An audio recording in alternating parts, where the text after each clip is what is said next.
going on, everybody? Welcome to another episode of the Viall Files Ask Nick edition. I'm your host, Nick, joined by my producer, Chris. He can't even talk. I've had too much coffee. Hello. We have a great episode for you today because my friends Fran and Ria from Chicks in the Office are here to help answer some burning relationship questions. And I thought they'd be great. They are very insightful women with, well, you're younger, but like, I gotta say, I follow your guys' podcast. I follow you on social media. You're witty, you're funny, you have great feedback. I thought it would be fun to have you on, and quite honestly, you didn't disappoint. Well, thanks for having us, Nick. You know we're big fans of you. I've always wanted to come on the show. You've been on our show before, and we've had a back and forth recently that I was really just excited to talk in person. Yeah. For those of you who don't know what Ria's talking about, Ria, it's like I actually have a sister named Maria, and yet Ria and I almost treat each other like a brother and sister, where it's like we tease because we love. At least I like to think. But she, her bite can sting sometimes. When I first met Ria, she was like, "I used to make fun of you all the time," and I was like, "Cool." Fran is more the like intermediate, where she's like whispering him to me. She's like, "That's her being nice," and I'm like, "Are you sure?" Because honestly, I feel like I don't know if she is or not. I'm just a little more honest. Like, I'm sure Fran would say the same thing behind the scenes, except I am like saying it to your face, which is my way of showing you that I like you and that I think that we can joke around and have a good time. Totally. Because if I didn't actually think that we could be friends, I would just avoid you at all costs. Like, yeah, I enjoy a playful friendship. Yeah, well, we're actually similar like yes, that. and for the record, I'm not a big talk behind people's back person. No, not talk. Yeah. Not talk behind back. Yeah, but you're not as quick to say like, hey, I used to make fun of you to Nick. That's fair. That's fair. But I voiced my opinion to Nick in that, it was more of a roller coaster. At the beginning it was tough, but after Bachelor in Paradise, I warmed up to Nick a lot, as I think a lot of the public did after Paradise. Well, I appreciate you guys saying, but either way, it was fun to come on. And I honestly didn't know who you women were at first. I heard a lot about Chicks in the Office. Some of my friends had either been on your podcast or were just fans of your show. And I remember being like, I'm coming to New York, and I'm like, I don't know who these girls are, but like my friends love their show. And so I was like, hey, I'm going to be in New York. Do you guys want to podcast? And then you guys actually were on vacation. And then you didn't write back to me right away. And I was like, well, I guess they don't want me on. Well, fuck, And, and then finally you got back from vacation and we podcasted. But how did you guys start, your podcast or Chicks in the Office? And how did you guys get that to be what it is today? Well, I'll start. So I started working at Barstool Sports when I was 19 years old. I'm 22 now. I'm actually going to be 23 on Sunday, so I guess I should just say 23.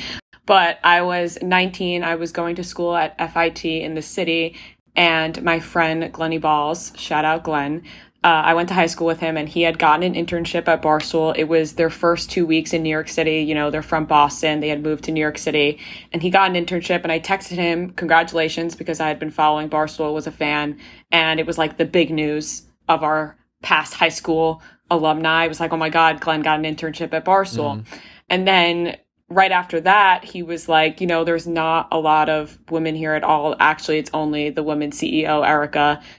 And they're looking for some girl interns if you would be interested. And I had done child acting and modeling from when I was 8 years old up until, I actually started working at Barstool. I always wanted to work in front of the camera or behind the camera, whichever it was, just always in entertainment of some sort. So I was like, absolutely, I would love to intern there.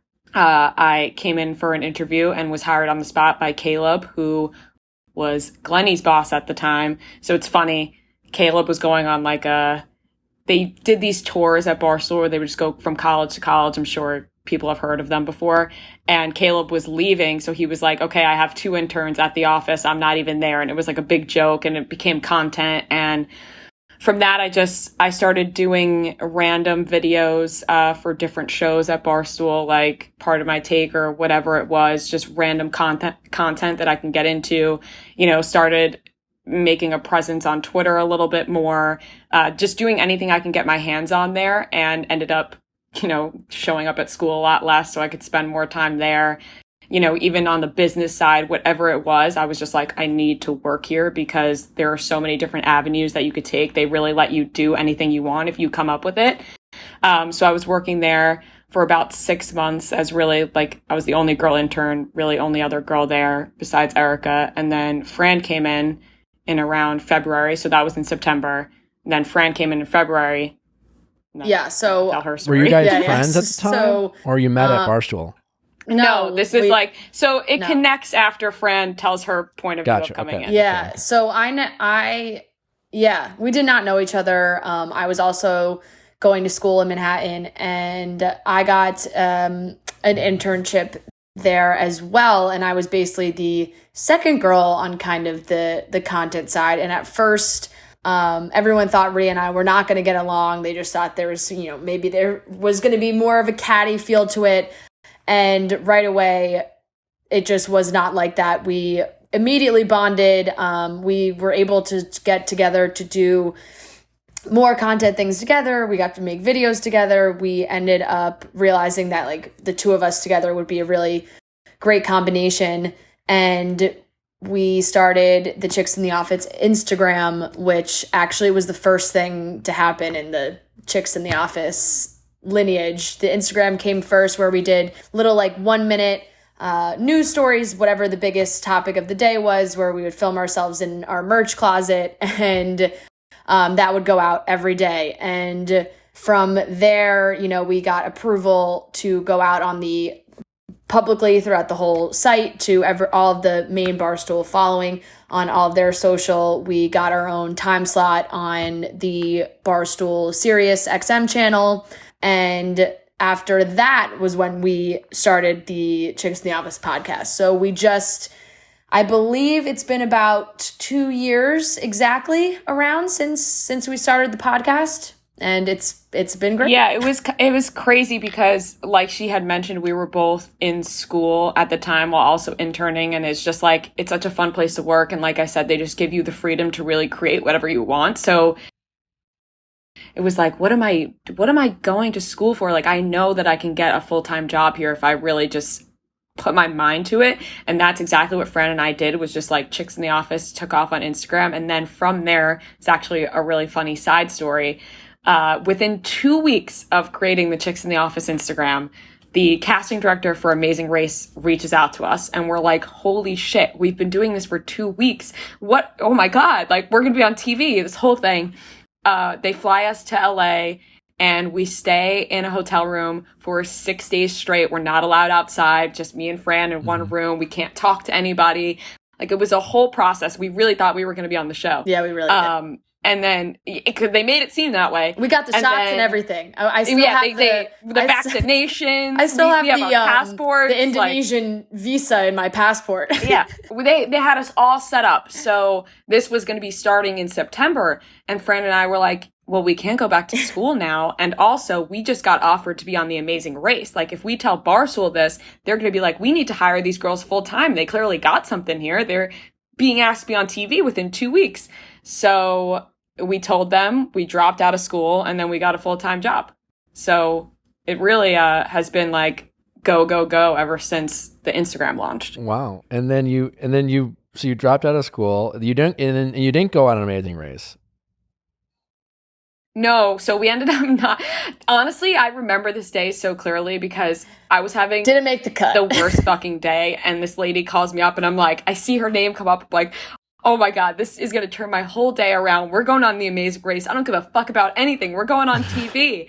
And then she's like, so, you were the 12th team on the list, and we went with 11 teams. So, you guys are the backup. If a team drops out and they can't do it, if somebody gets sick, you guys will be called in to go, but, we're going in a separate direction. And that was it. But it ended up being the best thing, because if we had gone to do the Amazing Race, we wouldn't have had our phones. We wouldn't have had our laptops. We'd had no communication to the outside world. Even if you do get kicked off within the first day for 2 or 3 months, whatever it is, can't talk to anybody. So it turned out to be great, because Chicks in the Office grew from that. We got the radio show, and then from the radio show, we got the podcast. So it was really just a blessing. Totally, because even like, I'm sure if you had gone on, and regardless of how well you did, I'm sure like obviously Barstool would want to leverage. We would have done really experience bad, too. first of all. Pardon me? Oh, you said you would have got. We would have done really bad. Like that was a major problem with us. We were like, we're gonna do this, and if they say you're on, we're gonna go. But in the back of our minds, we were like, it's just gonna suck so much to be like kicked off. You never know. You know what I think could have been the worst? Months of not saying anything. You know what I think it could have been the worst case scenario for you in that situation? That it would have been you guys doing decent.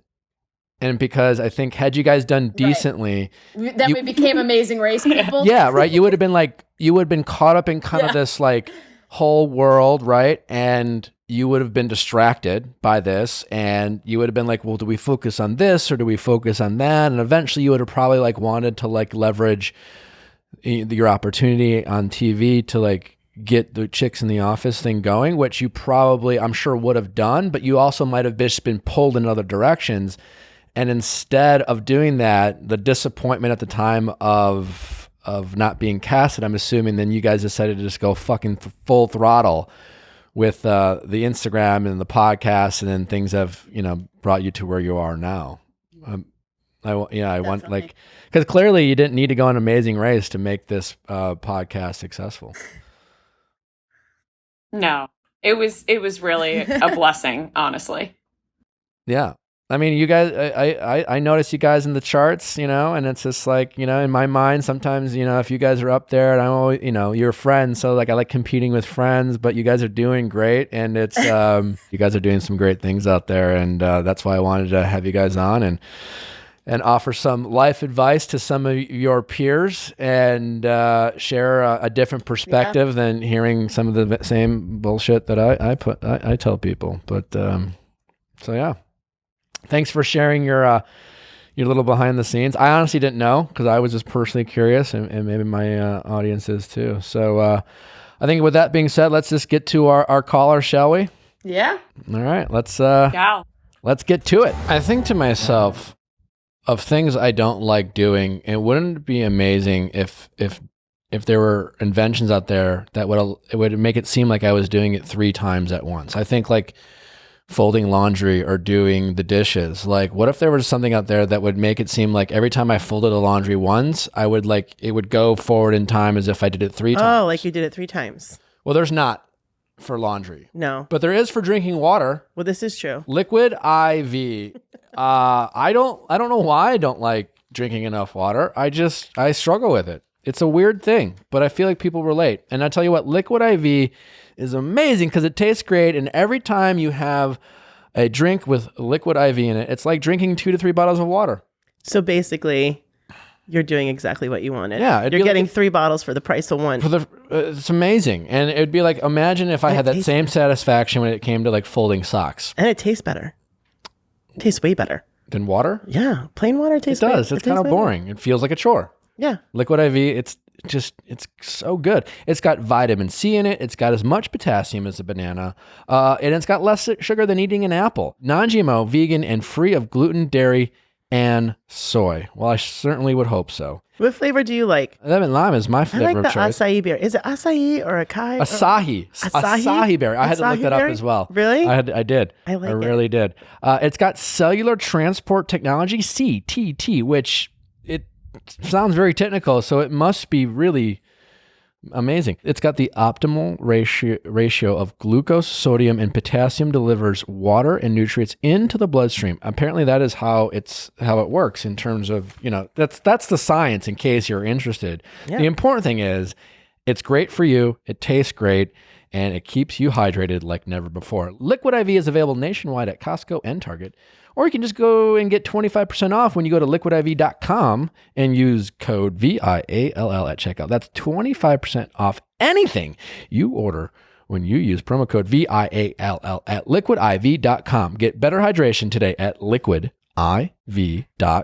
promo code VIALL. I like not having to go to places and saving tons of money. I don't know how you guys feel. That works out great. Especially now. Such a no-brainer. But I tell you what, in addition to all the great things that modern fertility is doing for the people in this world who are interested in maybe getting pregnant someday, it's less money than going to a doctor's office. True. It's more convenient than having to go to a doctor's office. Also true.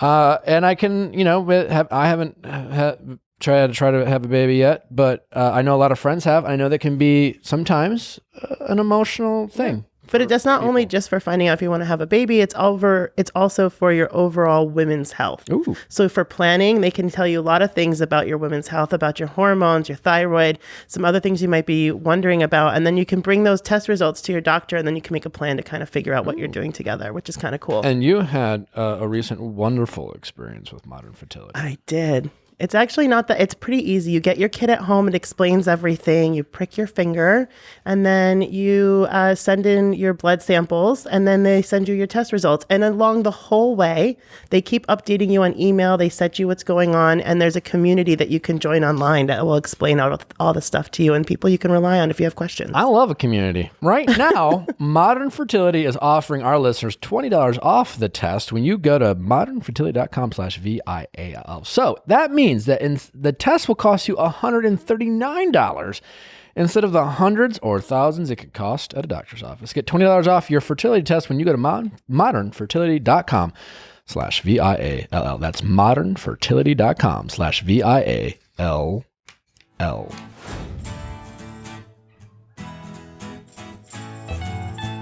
Question time with Nick. Let's ask Nick your sexy questions. How's it going? Hi, how are you? Good. What's your name? I'm Sarah and I'm 21. Hi, Sarah, 21. How can we help? Okay, so I usually like to try to meet people in person, but with COVID, I decided a dating app. It kind of got off to a bit of a rocky start. I feel like I had a time finding people that I connected with. But when I sent my email in, I had just met this guy, and we're having great communication and great conversation. He seemed really cool. And then we had a FaceTime date, and it went pretty well. But then he ended the call by saying that he has been lining up a lot of FaceTime dates, and he likes to ask some questions at the end. Okay. So he said, like, how do you think it went? How do you feel overall? And like, keep talking. So I guess I get that he wants to just like, be honest and keep communication open, but that kind of made me uncomfortable. And then that ended up not working out. But since I sent my email in, I met this other guy, and it seemed really good at first. We just kind of had a great connection right away. And we talked for a while, then we FaceTimed, and I was like, wow, I really like this guy. But throughout the FaceTime call, we kind of, like it went well, but then he was like slipping in these stories about girls that he used to date. And at first it was just, like funny stories of stuff that went wrong. But the more I talk to him, the more he talks about all these other girls. So that just makes me uncomfortable. And then one day I was texting him, and he was at the beach. And then later, I was talking to him on the phone, and he said that he was checking out girls at the beach because he just needs to scope it out. Who So are these overshares totally you're like weirded me matching out. with on these apps? Like, I don't know. It's so weird. And he, I don't know. It was just like really odd, but he seems really interested. And I like him, but that just kind of worries me. So I guess basically my questions are, first of all, like, does it get better? Because I feel like I keep getting in these weird situations. And then also, how do I make myself stand out on an app when I feel like the guys I'm talking to are talking to tons of other girls? Sure. These are all great questions and probably very relatable in terms of what people feel when they go on dating apps. Your first guy, Wild, I actually would love to like have him on here and find out like because the way you're describing it, and correct me if I'm wrong, it's almost like he has the FaceTime date and then an immediate evaluation of the date while you're on the FaceTime. Where is that right? Or like, Yeah. It was like at the end of the call, and he's like, okay, well, I gotta go, but before I go, I have some questions. And I was just like, wait, what? So it's like when you call your bank and they're like, okay, please hold to take this brief survey Right? on how Exactly. how the attendant handled your problems. What a great analogy, Fran. I Yeah. mean, clearly he wants clearly he wants feedback. Yeah. It I almost sounds respect like the fact that he wants feedback. it almost sounds like, yeah, it's like he has an alternative motives in terms of like, he has this girl he wants to pursue and he wants to get that one right. And so what he's doing is going on all these other dates with these women to like take notes and like write an algorithm about how he can best perform in the date he really wants to do well on. Yeah. I don't know. Well, oh, sorry, go ahead. No, He yeah. like definitely is like super into like having all these projects, and like he's super like business minded, so it kind of felt like an interview. Sure. So And was that like your first like FaceTime date that you Yeah. had from going on dating apps? Okay. yeah. And aside from that, I feel like I talk to like a fair amount of people, and then it just like dies out. So Sure. it's like these two guys, and I'm like, all this weird stuff is happening, and then everyone else, it's like not working out. Okay. You were going to say something, Ria? I was going to say about the last guy, he's definitely not the one, I don't think, especially with the interview process you have to go through. But how often do you hear somebody who wants to hear genuine feedback about themselves? Like, I definitely wouldn't recommend it, and I don't see this as a guy that you should be with, but we have to give him credit for the fact that whoever wants to hear something bad about themselves? And also, I would like to know, what did you tell him about how you felt in your survey? So I was totally caught off guard, and I thought it was going well until then. So I'm just like, oh, it was good. Like, and then I just kind of like turned it around on him, and I'm like, what do you think? Because basically it was good, but then that made it weird. So Yeah. My suggestion would be to next time tell him that's weird. Like, because he had the confidence to ask you those questions, you should take that confidence and be like, I thought that was weird, so I'm going to tell you that's weird. Yeah. I mean, right off the bat, you might like, I don't know if be like, that's weird, but I agree with Ria being like, well, what made you want to do this? You know, in terms of like, do you do this with all the people you go on dates with? You know, something like that. Like, just out of curiosity, have you guys ever talked again, or did you just end it because it was so weird? no, it just like died out. So maybe he was just trying to get me to say I didn't like it so that he'd be off the hook. I don't know. Yeah. I mean, who knows with this guy? This is a unique thing that he did. So honestly, all bets are off for what his motives were. I mean, that's why I said I would always be interested in asking him. But you know, it's interesting enough. Like your second example, I think is a little bit more relatable in terms of A lot of people like to overshare, like that's the tough part about dating too. It's like nothing seems like there's balance. It's always feels like the extremes of the people you go on dates with. So here, sometimes you go on dates and it's like the person on the other side of the table like doesn't talk, or they give you yes and no answers, and you're kind of feeling like you're just dragging things out of them, and there's no like natural flow. Or then you meet someone who's like an overshare in the conversation. There's a lot to talk about because they're just like feeding you too much information about them. It's just like, I guess I'm eventually gonna be interested in your dating life, but I don't need a play-by-play of every sexual conquest you've had or every girl that you've had. And that's just the challenge, I guess you could say, about dating. Let me, out of curiosity, kind of to Ria's point, when he was bringing up all these examples of women he's gone on dates with, were you just like, okay, cool? Or did you ask him like why he shares this stuff? Oh, I feel like I was just like, oh, okay. Like, I don't know. I've never really been in that situation before. So I probably should have been like, wait, why are you telling me this? Because he was like going into specific details of like, oh yeah, like with my like this old girl I was dating, I would, see her like 3 times a week. And then he would tell me like, oh yeah, and she'd like sleep over on the weekend. Like, I'm like, why are you telling me like your schedule of how you get together and stuff? Some people just have a way of using their own experiences as a way to let you know how they've operated in the past and what their expectations might be in the future. Like it's not a best practice, especially in an early dating situation.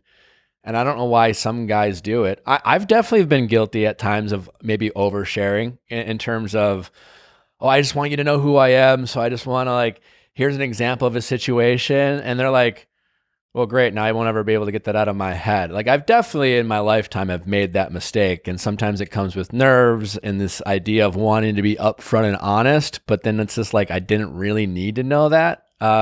It's a balance. But yeah, I mean, the overall answer to your question is like, does it get better? Yeah, sure.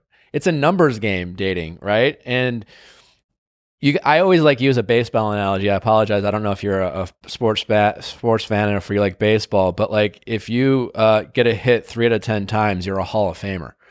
In the sense that how you define success when it comes to dating, especially on dating apps, is different than how you might define success in other aspects of your life. So, having one really great date out of 10 is not necessarily a bad thing. That's kind of a successful thing. And dating sometimes does get exhausting, and it feels like weird and uncomfortable because there's these situations that,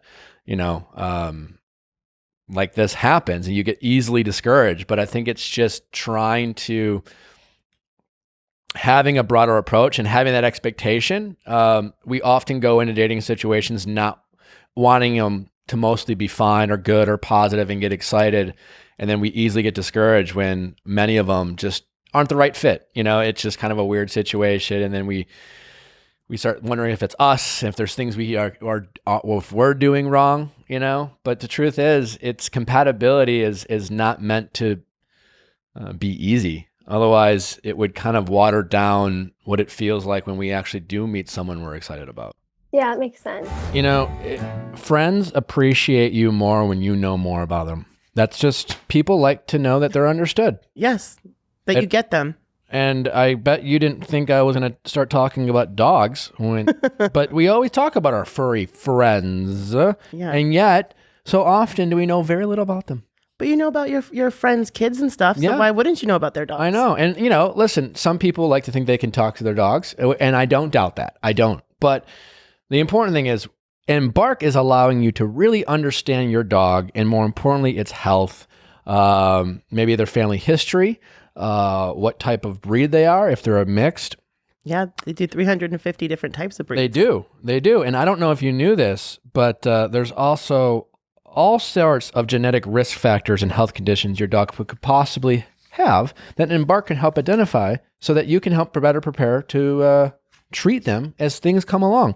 It's just information. Information is knowledge. It helps you do a lot of great things. Over 50% of dogs are either at risk or a carrier of a genetic disease, whether they are purebred or mixed, and Embark can give you a leg up when it comes to knowing their health history. You can even learn your dog's ancestry back to their great-grandparents and match with dog relatives. Well, that's fun. That's so fun. Embark was developed by PhDs and veterinarians and is the #1 trusted source for dog breed detection and accuracy. A lot of people have rescues, so this is a good way for them to figure out their dog's history. That's right. A rescue is a great thing, but sometimes we have limited information about our rescued friends. So Embark is doing great things in that department. This summer, Embark has a limited time offer just for our listeners.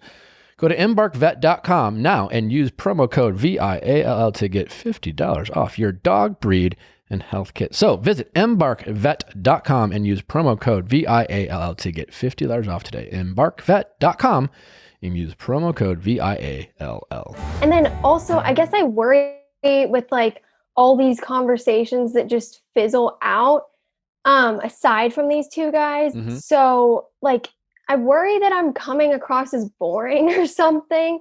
What do you mean?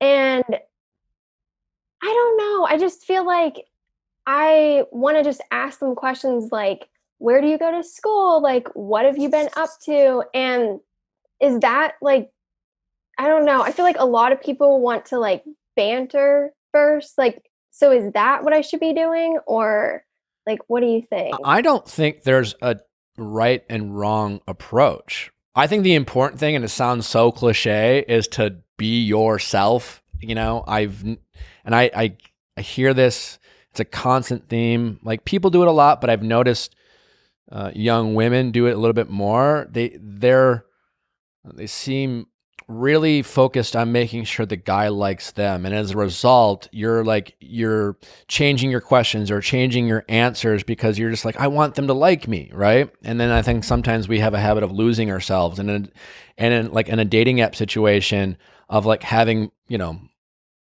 multiple at bats. Going back to the baseball analogy, I think it's very easy to misrepresent yourself because you're just trying to do it the right way. You're trying to make sure the conversation goes well. Like, I don't think, a lot of baseball analogies, you should really worry about swinging and missing. Like, that's all part of the process.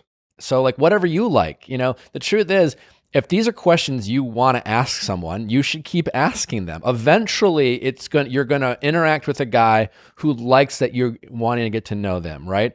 If you're not someone who likes small talk, then you shouldn't apologize for that in a dating situation.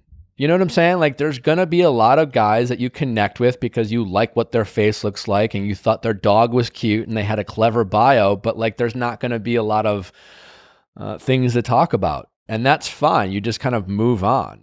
The truth is, on a dating app situation, most of your interactions, as you described, should fizzle out. They're not, otherwise the alternative is like finding 10 guys that you think you could date. And then that's a whole new problem. Then you have to wonder like, you know what I'm saying? Yeah. Like, Yeah, no, that makes sense. Especially during this time where you can't actually see these people, you can't meet to hang out. So over FaceTime, it's tough. And I think over FaceTime, people tend to overshare also just because you're not actually in front of the other person. But I also just want you to never be afraid of coming off as boring. For some reason, for women, I think especially in dating, being labeled boring is like one of the worst things. Like, in your mind, you're like, oh God, I really just hope he doesn't think I'm boring. And it's like, for some reason, I feel like we harp on being boring. Like, if someone says you're boring, you're like, oh my God, I can't get over that. He thinks I'm boring. Like, you think it's like the worst thing, when in reality, it's really not an event. Like, I just want you to, when you're having these dates and you're having these conversations, try and block that out, because it's a weird thing that I think bothers a lot of women. And if you have that in your mind, like, oh God, I really don't want to come off as boring, you might be kind of changing the way you would normally talk to somebody, and then you're having a superficial experience. So I just want you to don't worry about being boring, because, you know, sometimes that is not the worst thing. Okay. I would totally that agree. makes me feel better. And it's interesting to hear Fran say that, because as a guy, it's just as like guys want to think of themselves as exciting, or like the women that they're on dates with think this like, ooh, he's, you know, no one likes to be called boring. So just know, from a guy's point of view, the guys have just as many insecurities about that as well, which is why you sometimes might run into the overshare why he thinks that telling you about all the women he might go on a date with doesn't make a lot of sense when you say it out loud, but for whatever reason, he thinks that might be a good thing. And maybe it's because he wants you to think that he has this exciting life and he's some sort of prize to be won. I don't know his motivation, but it's definitely an insecurity that I think we all have as people. But I think Fran makes a great point that I would just stress that, especially when you're starting this kind of FaceTime, Zoom dates, dating app situation, it's really important to have the things that you're looking for, and the things that you like, and figuring out who you want to go on second dates with, and don't feel bad about things not working out. I mean, 1 out of 10 good dates is a win, you know, like it's just 1 out of 10 matches is a win. And that can get exhausted, you know, but and also feel free to take a time out. If you feel exhausted with it, then just take a quick break, you know, because dating can be fun. It can be exhausting. We have a way of, instead of evaluating the people we want on a date, we have a way of evaluating ourselves too much when it comes to dating, because we're so worried about people liking us. And that's probably the most exhausting part about dating, is the way we kind of look in the mirror and kind of beat ourselves up and start assuming what people might have thought of us, or why didn't they call us right away?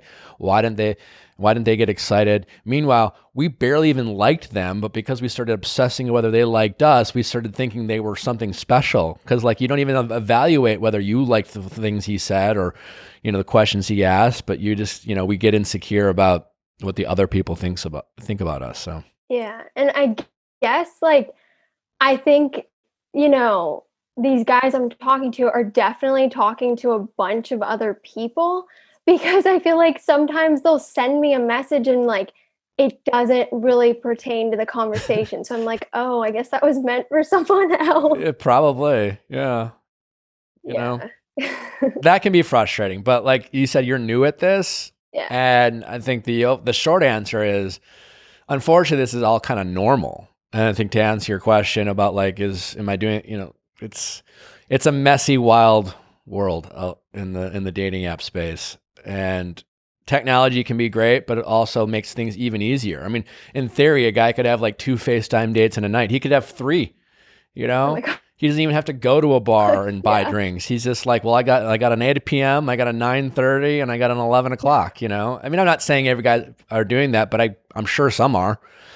Now you're scaring her.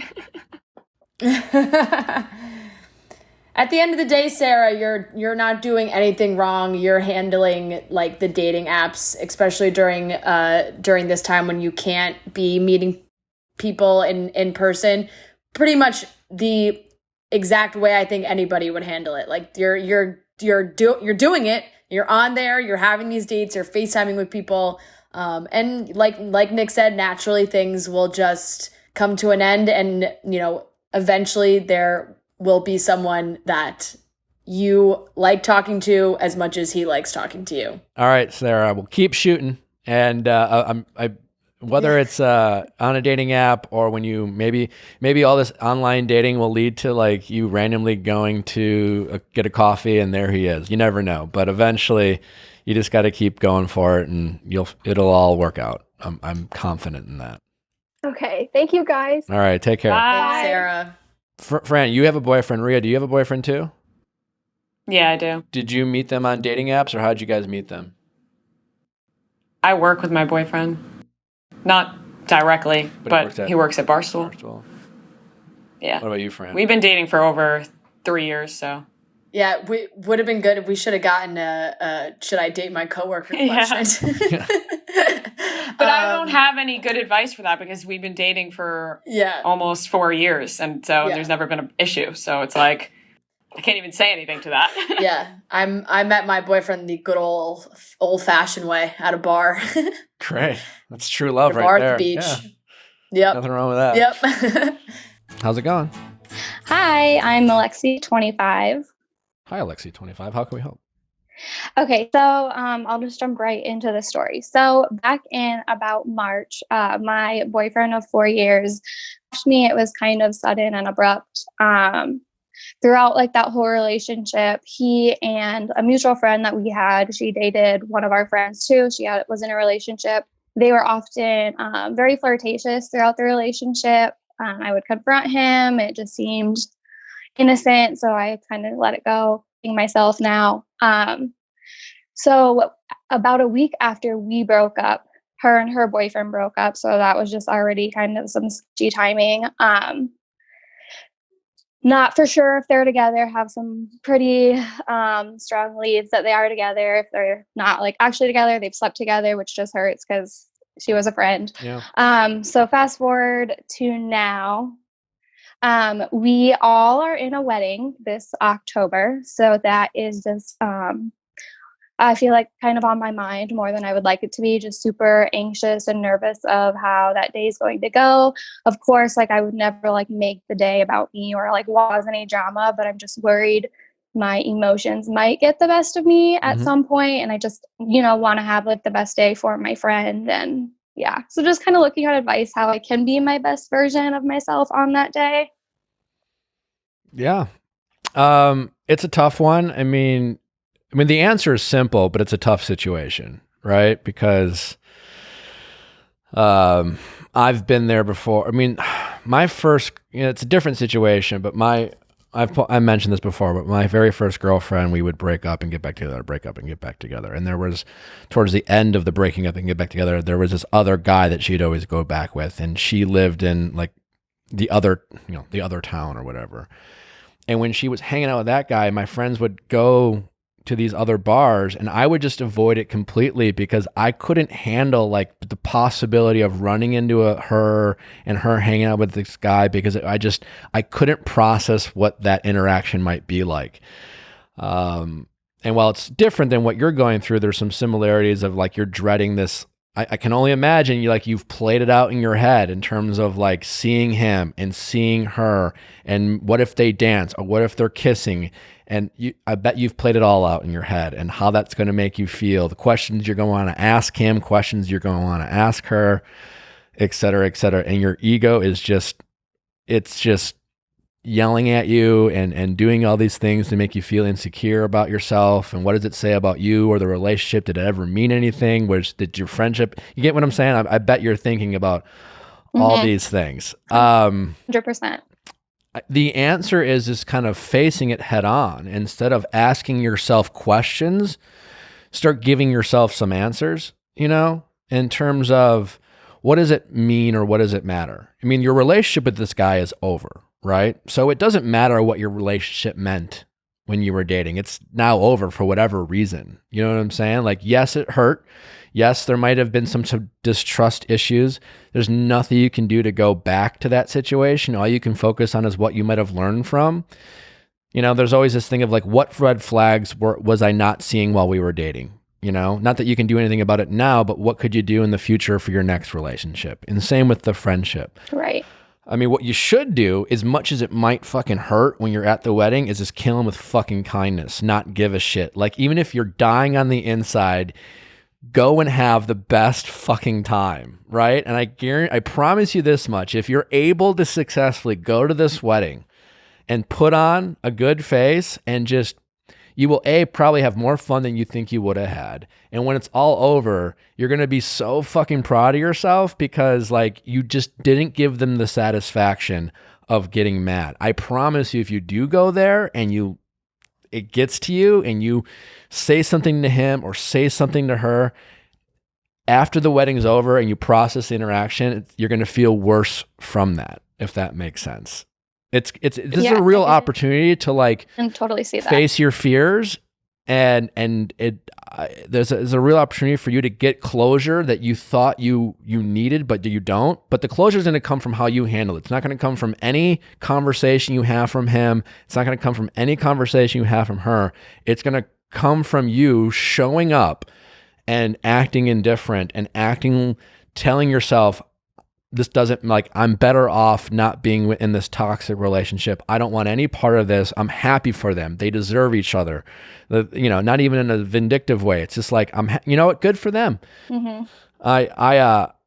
Right. When I got it, after, I'll tell you a story. I don't know if maybe I've told this before. It was like this so I got engaged before I was ever on the show. It was for all the wrong reasons. Whatever. We got engaged, but 3 weeks after we got engaged, I started hearing rumors that she was cheating on me, right? Everyone told me she was cheating on me. I didn't want to believe it, et cetera, et cetera. Then eventually we broke up, right? She started then dating the guy that she was rumored to be cheating on, kind of like what it's just like, oh, there were signs. And then it's like, of course, fast forward 8 months, they got engaged. And then so she showed up on her bachelorette party. My girlfriend at the time was bartending, and this is where me and my friends would hang out. And so she knew I went there every Saturday night to hang out with my buddies while my girlfriend was bartending. And my ex-girlfriend, who's having her bachelorette party, showed up at this bar. Now she knew I was there. Like, I knew she knew I was there, and I knew she kind of wanted to come and create drama. And she like said hi to me, and I was just like so fucking nice. I smiled. I was like, oh my God, I'm so happy for you. It's so great. Like, when's the big day? I'm like, that's so cool. And I was just like some just joyful friend. And she immediately started crying. And she started crying because I did not give her the reaction that she was expecting and why she showed up. And I'll tell you what, it was the greatest fucking feeling I ever felt. So I'm just saying, it's such an opportunity for you to go, because you know what? There might be they're probably thinking, oh, what's she gonna, oh my God, like, is it gonna be weird and whatever? And you show up and you're just fucking a rock star. Oh my, it's such an opportunity for you. Yeah. For sure. He will not be expecting that, I'm sure. I would say to take all of the anxiety and fear that you're having and turn it into excitement, because now if you turn this into excitement and get ready to just show off your best self, like Nick said, it's going to be an exciting day for you, because I bet you've been thinking about, oh, I wish I could run into him again or whatever it is, because of course you're feeling that way. That was your ex-boyfriend. Now you're going to run into him in you may think is the worst circumstance, but could probably be the best circumstance possible, because you're facing both of them head on. Number one, you don't want to be with him anymore anyway, because he did this to you. You don't want that friend in your life, because who wants a shitty friend like that? So now you're like, oh my God, I'm going to be looking good, feeling good. These people are going to be so jealous of me. They're probably going to end up having a shitty time thinking about how good of a time you're having. I have a similar story to Nick where the same thing happened, same situation. It's always the person that you're worried about that the guy or the girl ends up with. And we were at a party, and my ex-boyfriend and this girl that I had worried about, they were there. And I had the best time of my life. No joke. I was like living it up. I was like, this is the best time ever. I'm laughing with everybody. I'm laughing with his friends. We're having a good time. This kid ended up crying his eyes out to me later that night. Like the same exact situation, because they can't deal with the fact that you're having a good time and you're okay without them, because they made that initial reaction where they thought they didn't need you. Now you need to say, hey, buddy, I don't need you at all. Yeah. It's funny because I think everybody really does have a situation similar to this with dating somebody, or even just dealing with seeing a friend date an ex. That's never easy, but it happens all the time. You know, you see, all of a sudden you have your friend who's now dating your ex, and you kind of have to put on the happy face and be like, all right, but you just have to remind yourself, this guy is an ex for a reason. I don't want him back in my life. So if they want to go do their thing, good luck. If it works, I'm happy for them. If it doesn't, I told you so. But it's like, it's and like both of these guys said, you show up, you have an amazing time. And thankfully, if it is a wedding, you'll have your other friends there with you, who can be resources for you. Make sure your girlfriends know what you're feeling, how you're feeling. Say like, look, ladies, I'm ready to have a good time. Let's not worry about these two.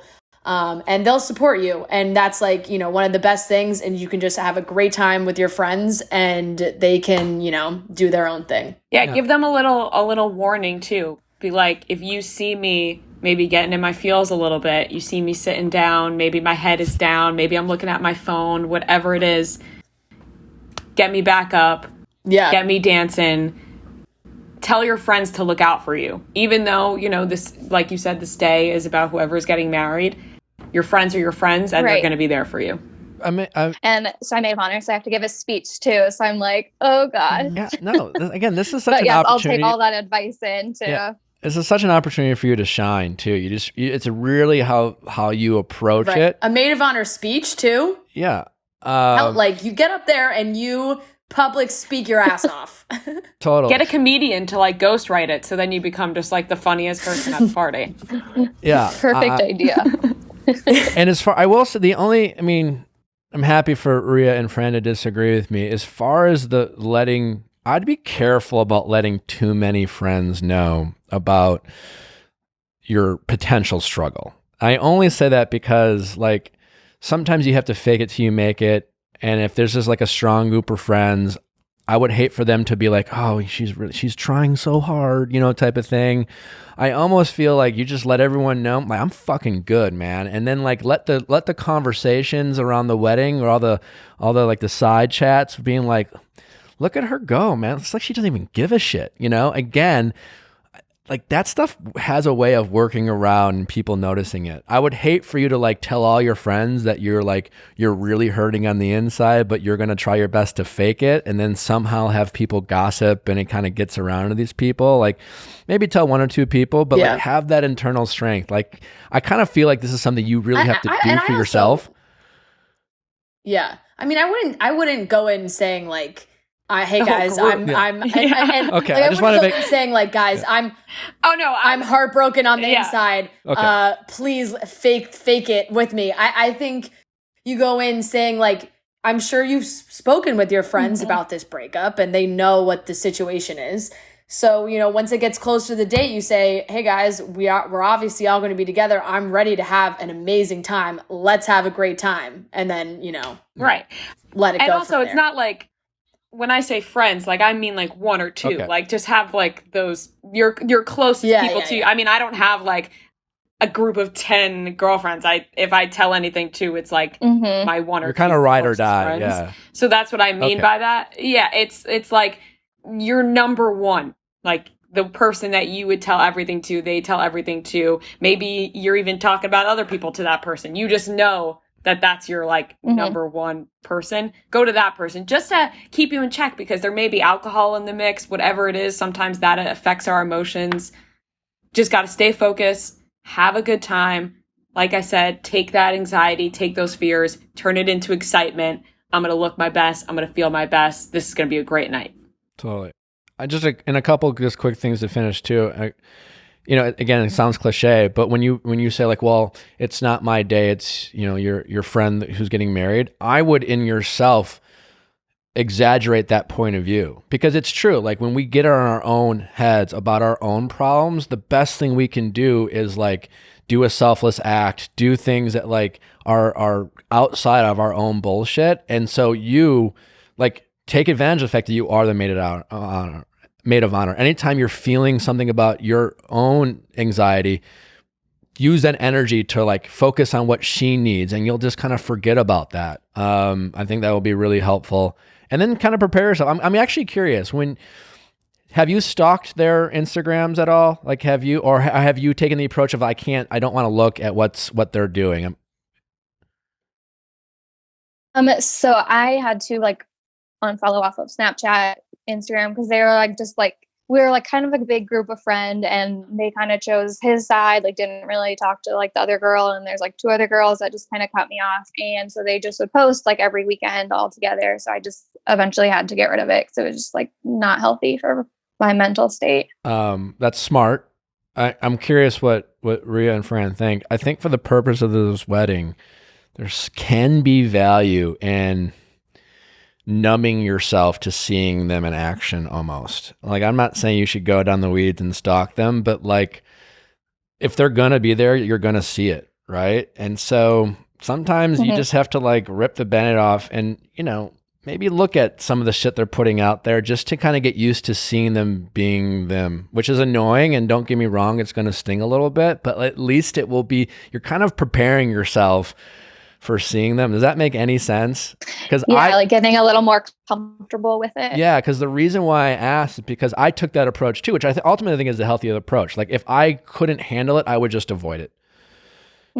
But for the purposes of this, knowing you're going to get in a situation, because I took that extreme in those situations, I found myself getting better at moving on from it by being like, you know what? I'm not afraid to go to this bar that I'm going to see them. I'm going to go there. I'm going to fucking man up. I'm going to fucking deal with it. I'm going to like, and so for that purposes, I think there could be some small benefit of just like numbing yourself to seeing them together before this wedding date, so that you don't go there and be like, I thought I could deal with it, but I can't. I think that could be beneficial. Yeah. And you don't have to go crazy. Like, obviously there's so many forms of social media and ways you could be seeing them. Like, you know, you don't need to refollow them, you know, you don't need to, you know, get into all of that. But if you can find a way to peek at an Instagram, they're here, an Instagram there, you know, maybe they're on private, maybe you can have a friend send you some screenshots or something, so that you don't have to like fully go into seeing all that they're doing, but where it's on your own time and you can kind of be like, all right, so this is the kind of stuff that they're posting, this is the level that they're at, just so you know. Yeah. And it's going to sting. It's going to be like, ooh, and you just kind of take a breath and like process that, because again, that's kind of, you'll get numb. You'll get more numb to it. Right. And also just remind yourself that you do not want to be involved with these people, so that when you do see those things, the emotions don't go to, oh, I wish he was still with me. Why is he with her? And I wish he was still friends with me. It's like, it's actually a blessing in disguise that these people did this, because, you know, earlier in life, the better. If they stuck around, they're going to make your life worse. Now you're getting rid of the trash and your life is only going to become better from it. Yes. I feel like I have kind of moved on from wanting to be with him and being her friend even, but I mean, it still hurts, you know? Yeah. And it does hurt, and don't apologize for it hurting. It's just one of those things. You almost have to just be okay with saying it hurts. Like, again, our egos will be like, you know, they'll tell us it's not okay, and we will pretend, but you just kind of face it, you acknowledge it, and then you start just accepting it and try to move on. But I think this can be a really great thing for you, and kind of be that last hurdle for yourself to accept it and prove to yourself that you're going to be fine. And that, also, not that this should make you feel better, but they're not going to end up together. I promise you. Almost always in 100% of these situations where like two toxic people do kind of toxic and shitty things, it catches up, you know? Yeah. Again, I'm saying this because it shouldn't make you feel better, but your ego wants to hear it. But, you know, it's just one of those things. But I really think this could be a great thing. Just prepare yourself. Make it about your friend who's getting married. You know, just if anyone asks how you doing, you're fucking great. Just yeah. Eventually you will, no, really, So you won't feel it, but you're like, yeah. In that same breakup where I got cheated on, when I started like going out, people are like, oh, how's it going? I'm like, fucking great, man. I was dying on the inside, but eventually I actually started feeling great. And, you know, and you have a few months. Yeah. You might be feeling great that day. That's true. Yeah. You know? But yeah, this is going to be a great day for you. I really think it can be. Yes. Thank you guys. I appreciate it so much. I'm already feeling better. I was just feeling hyped up about it. So thank you so much. Yeah. How's it going? Hi, I'm Jessica. I'm 21. Hi, Jessica. How can we help? Hi. Okay. So my boyfriend and I have been together a little bit over a year now, and he's going to graduate college in May of next year. I just graduated. And when he graduates, we've talked about the possibility of living together when he graduates, because he wanted to move to my city anyway. He lives a couple cities over.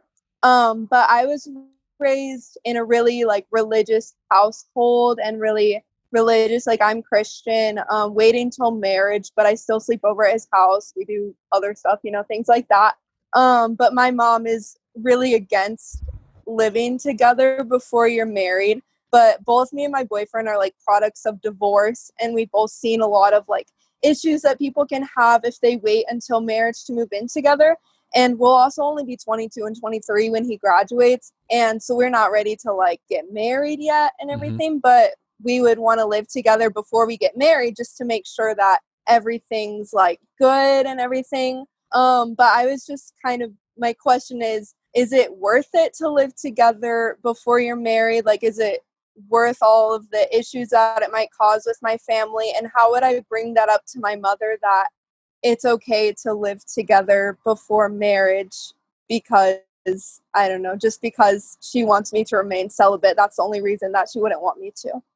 So wait, so she doesn't necessarily have a problem with you guys living together, but she's just assumed there's no way you're going to remain celibate if you guys live together? Yes, and she's really obsessed with my celibacy, and I've talked to her about it, like it's my body, my choice and everything, but it's just, that's like one of her biggest like deal breakers. She really doesn't want that to happen. And it's just, I have a really good relationship with my mom, but I can't really talk to her about that kind of thing. So gotcha. Okay. I'm actually curious I have certainly my point of view on this, but I'm curious what Fran and Ria have to say. Yeah, I'm curious too. Well, I live with my boyfriend, so I feel like I can chime in a little bit. I'm 22 now. I started living with him when I was 21, or maybe when I was I was definitely 21. Yeah, it's all a blur for me, my ages. But I also do come from like a religious family, not to that extent at all. Like, my mom knows that I have sex and is okay with it, but I have dealt with like other family members that I know and cousins and whatnot talking about the same thing, and their parents freaking out about them moving out because, the dad or the mom can't really come with terms of the fact that they're having sex or whatever it is. And I think that the best approach that I have taken or have seen other people take in my family is just doing what makes you happy and what you want to do, because at the end of the day, like you said, it is your body, is your choice. And also at the end of the day, it's your family. They're not going to stop talking to you forever. They're not going to, excommunicate you from the family just because of one thing like that. I feel like, there's the initial get angry period, get mad, fight with you, say they're going to do all these things. Oh, we're never speaking to you again if you do this. But then when you stick with what you want to do, they have to come to the terms of, all right, they're going to do this. We have no control over it. Yes, it doesn't make us happy, but, there's nothing we can do. She's over 18. She's an adult. It's her choice. And you can't really stick with the idea that they're going to be mad at you and not talk to you or whatever it is, because then you're never going to do it. You're never going to do what you want to do. You're always going to do what your family tells you to do. Just try to remind yourself that you are family, and family isn't just going to stop talking to you over one thing like that. Yeah. You can also have the conversation of, I'm definitely with Ria on, I think I think living together in a relationship before taking that next step is smart. And when you frame it to your parents or your mom, who clearly, I would assume would want you to get married and that would be it.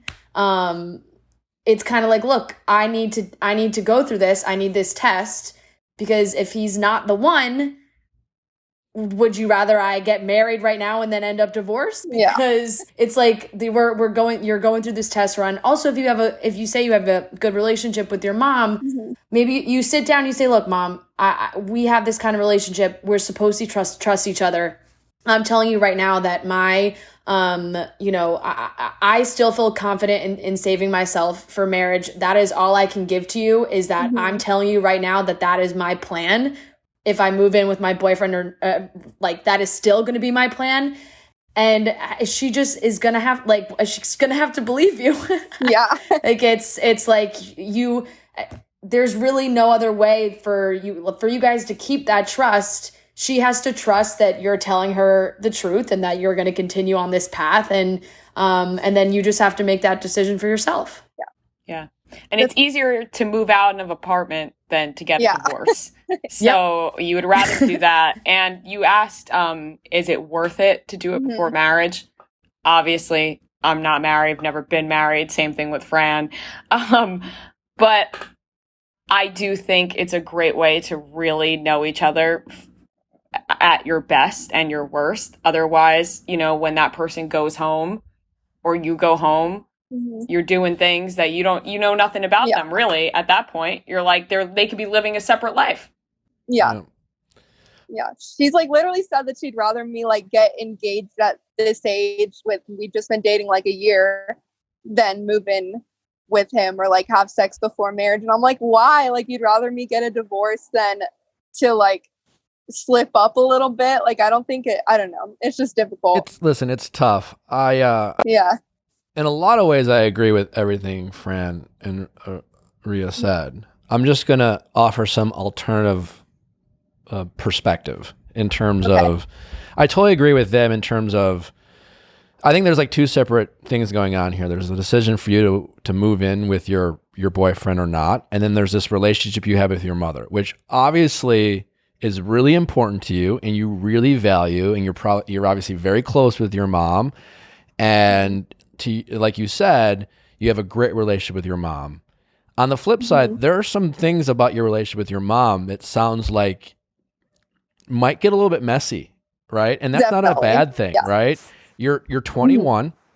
You're only a few years removed from being a minor, right? So in terms of what I mean by minor, in terms of your mom was literally your mom, where she would tell you what you could and couldn't do. You're only 3 years removed from that. So there's still a ton of influence that she has over you as a mom. And sometimes that it takes longer than others for people to kind of be their own person, and kind of that evolution of the parent where they're telling you what you literally can and can't do, to being the person who offers you advice and they're kind of a mentor, but you are your own person and they become more of your friend in a sense because you are an adult now. I grew up in a very religious house as well, and there's definitely a lot of internal guilt that we sometimes feel if we're going to disappoint our parents, and we weirdly equate that to if we're disappointing our parents, we must be disappointing God and shit like that. I think it's really important for you to stand up for what you believe at the risk of frustrating your mom. Your mom clearly likes the idea of things, this idea that you should be willing to get engaged for appearances, regardless of whether you really are ready to get married because that's the way it looks better, or somehow God will be less frustrated with you. I mean, it's just my opinion, but I think that's just all nonsense. And so, I think this is a good opportunity for you and your mom to kind of take your relationship with your mom to the next step. And that is having a more mutual relationship where she's not just your mom anymore who tells you what you can and can't do and makes you feel guilty about some of the choices that you want to make as an adult. And it kind of comes with standing up for what you believe in and kind of having that conviction. 'Cause I've said this before, parents, they know they can get to us, and when they do, they let us know, because I'm not mad, I'm just disappointed, and that, and so you kind of have to let her know that this is going to be your decision. On the flip side, in terms of moving with your boyfriend, I don't think there's anything wrong with moving in. Sometimes I'll say things like, don't play house. Moving in can be a great way of figuring out whether you like living with each other or how you like spending time with each other, but sometimes we can rush it. There's not a right and wrong answer, I guess is my point. It just depends on what you want. Don't move in because it's more convenient. Don't move in because you can save money. Like those, I think, mistakes people make because they sometimes can move things too quickly because they think it's convenient, and they tell themselves, well, this is how we want to figure out of whether we like each other. But at the end of the day, it comes down to like, he's moving a new city and he doesn't know anyone, and that's probably scary. And it's way easier to like want to move in with you because you're the one person he knows. And I'm not saying that's a bad thing, but that the relation could potentially not be ready for that. The fact that you are where you're at in terms of like, your mom wants you to like settle down before you lose your virginity, and maybe you are excited about like finally having sex. Like, do you want to rush this relationship because of this pressure you're feeling from your mom? So there's a lot of things that you have to balance out. So I don't think you have to move in with someone to figure out whether you're compatible in a marriage. I do think that's a mistake people make. I think it can help. I don't think it's a requirement, if that makes sense. It can be something that hurts relationships, Sometimes you have to like take things slow and get to know someone, and all of a sudden you move in with someone, there's a heightened sense of expectation. Sometimes when we're like, I remember a mistake I made when I moved in with my girlfriend when I was younger. It's just like, we thought we had to spend all our time together. We lived together and we didn't know how to have things on our own and our own hobbies. And, it's like, we had to figure out what shows we both like to watch because, like, why are you watching this? And what am I supposed to do kind of thing, and sometimes that can create fights. So there's just, I'm just pointing out kind of landmines that you want to be mindful of. It can be positive and negative. You just got to make sure not to sound, you're doing it for the right reasons and the right intentions, and not saying you're doing it, but what you're really doing it for is for this other reason. And that can create friction and fights in a relationship. Yeah.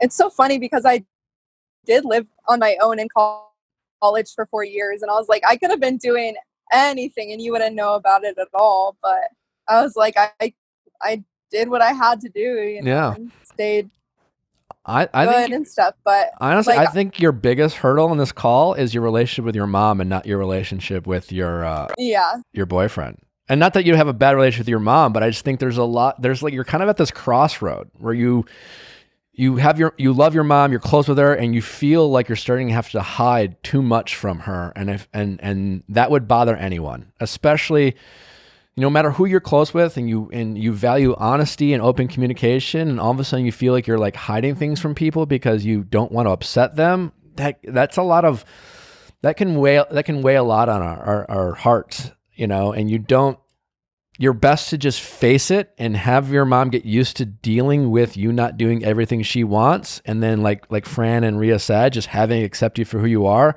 I think that will pay off a lot in the long run. Yeah, definitely. I've seen like she and my stepdad got married and they moved in together after they got married, and like it kind of fell apart a little bit. I mean, they're still together and everything, but it changed a lot when they moved in together. And my boyfriend's seen the same with his dad and his stepmom. And so we're both like really scared to not move in together first, which may not be a good reason to move in together before, just out of fear. But we've both seen it through our parents not really work out too well. And that's kind of where we're at. Yeah, listen, and it doesn't have to happen right away. Yeah. Like like what Nick was saying, if you have time, he has not graduated yet. You have, a few months to figure it out. And then if you get to that point and say, you know what, let's wait one more year. Maybe you find your own spot. Maybe I stay where I am. We'll make sure that this is a good idea. Ria had said she lives with her boyfriend. I've been dating my boyfriend for a little over 3 years, and we don't live together. And we've like, the opportunities have definitely come up where we're like, oh, we spend so much time at each other's apartments and we would save money and this, that. And then at the end of the day, it's like, that's not really a great enough reason. So it definitely, I want to just for you to know, like, just because you're now merging into the same city does not mean you have to make that step and actually live together. You can do it separate. I think you should. I personally would want to live with my boyfriend before we take that marriage step, but that could be 5, 10, who knows how many years from where you are right now. But also, I would like to add, like, yes, don't do it just for those reasons, but also if you want to do it, then do it. Because I also had the same people saying same stuff to me, like, oh, make sure you're not doing it for this reason, that reason. I'm like, I'm not. Like, I genuinely want to live with him. We both know we have separate lives. I do my thing. He does his thing.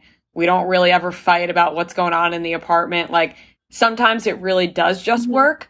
So also, you know, if you truly in your heart, and you'll know it, like you'll know in the back of your mind whether you're doing this because it's convenient or whether you're doing it because you actually want to. Yes. And if it's because you actually want to, then I would say follow your heart. And for your mom's sake, I think that realizing that you can disagree with your parents is one of the greatest things that somebody can realize. And it's something that I realized in my recent years, and just because I was the first person to move out of my house, and I'm the youngest in the family. So it was kind of confusing for them to deal with that situation, but I disagree with them so much, but we still have a strong relationship and we still love each other. But realizing that I can have my own opinions and have my own thoughts, and that they're not necessarily going to agree with it, is a great feeling for yourself. Like, you are just going to feel so free once you realize my parents are not the end all be all of opinions and matters of life. Like, just because they think something doesn't mean I need to think it. And just because I used to think, oh, you know, if my parents agree with me, then I'm totally cool. Yeah. Like, everything's all good, until I realized that I didn't agree with a lot of shit my parents say. And I was like, wait a second. No, that's actually, if they're disagreeing with me, I'm probably doing something right. Like, it's a really beautiful thing once you realize it, and it becomes freeing. Yeah. Especially when you can keep that strong relationship as well as disagreeing with each other. I totally agree with Ria. It's this like weird thing that, I mean, I have like 10 siblings, so it's kind of different from my family, but my parents have learned a lot from their kids as their kids have become adults. And one thing I've been most thankful of my parents is their willingness to do that. But parents have, you know, a lot of parents figure it out as they go when they start having kids. How to be a parent is something, you know, everyone's learning how to do. And, you know, letting your kid be their own person, I think, is a lesson all parents struggle with at times, kind of like what Ria said. And it's a really empowering feeling. And again, it could be a really opportunity for your mom and for your relationship with your mom.